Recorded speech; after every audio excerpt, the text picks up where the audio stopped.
Hey guys, how's it going? So today we're going to analyze a little bit of footage from NAGA, just because it's easier to upload to YouTube because it doesn't have copyright restrictions on it because of my footage. So um, from here I've got locked up. I have a grip called the Special here, which is just a collar tie, as you can see here in my hand right there. Arm comes down here and attaches up here at the shoulder, obviously, and then the overhook comes around here, and then my hand will attach here. So I have that kind of setup, right? So I have a collar tie with my right arm and an overhook with my left arm, and those two ties are connected together via my hand right here on my bicep. And I'm going to use this to do a lateral drop. So I'm going to eventually shoot my hips in right here. So hips are going to come in hard, and I'm going to try to arc myself over this way, right over here.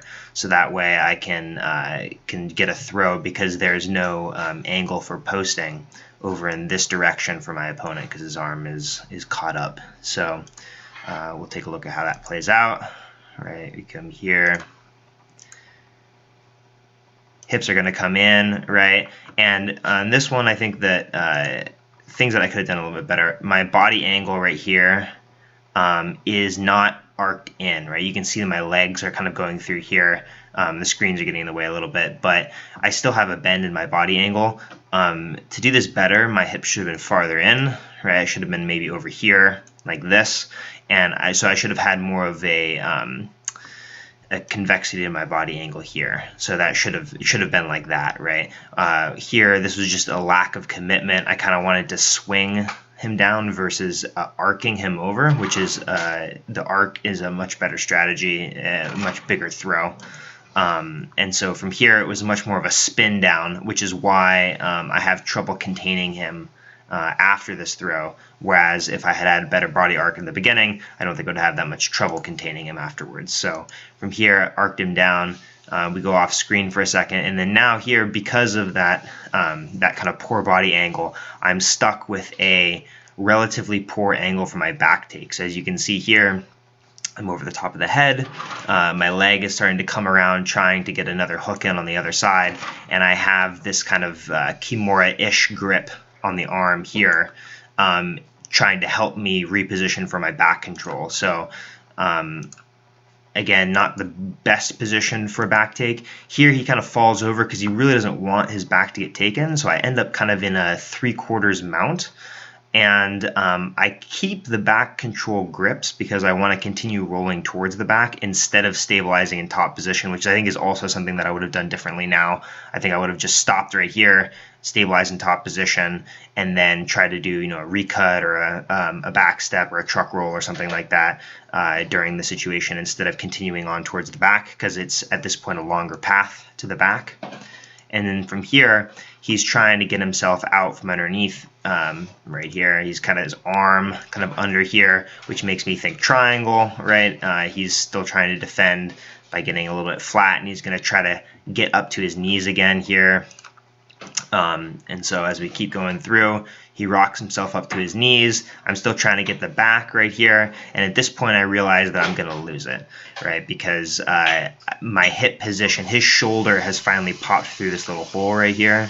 So because his shoulder has popped through on that side, I no longer have the angle to get this foot around, no matter how long my legs are, to be able to get around to the back. So I'm stuck unless I can pull that shoulder back through the hole, or I can get up onto my hands and knees and then reorient my hips, both of which are going to be very difficult from here. So instead of doing that, I'm just going to look for a high guard, because if I float my hips up this way, that's a lot easier for me to do at this point. And then I can start looking towards high guard. I can pull this arm back in, and then I can start looking for a triangle, right? So from here, that's exactly what I do. I start trying to float myself back to my back a little bit. I start climbing up towards the high guard. I just let it happen. I was like, I'm not going to get the back. I'm going to climb to high guard. And so there you can see me climb to high guard right here. Legs are now wrapped up over the top. I have my calf over the top of the shoulder, other leg on the other side, right? So now I'm in high guard. He's already starting to pull his elbow out right here because he doesn't want to get arm barred, right? Because he feels that. I'm still attaching to the other arm over here because I'm looking for the triangle, right? And this was, I think, a good situation for me because I think he was thinking more arm bar than triangle, and I was thinking more triangle than arm bar, so that kind of played out in my favor. And so then once I'm kind of in this high guard position, I'm going to try to stabilize by locking my legs up together and then working further towards that triangle. So as we go here, he starts to recognize that I've locked up the high guard. His arm is kind of still in danger, but he wants to shove it back in because he knows if he pulls it out, he's going to get triangled, right? So as my feet lock up here, I'm kind of grabbing up there to make sure I can stabilize a little bit. And then from here, I'm going to start looking for trying to lock up either an arm bar or a tip sweep, right? And then he's going to kind of keep manipulating that arm, which will end up making it easier for me to get the triangle eventually because he's going to try to hedge his bets with the arm on the inside. So we'll take a look at how that plays out. He starts trying to get my hands to come off. He's still trying to keep both arms in. But you see how, if we go back maybe like one frame here, you can see right here, his elbow is still right there.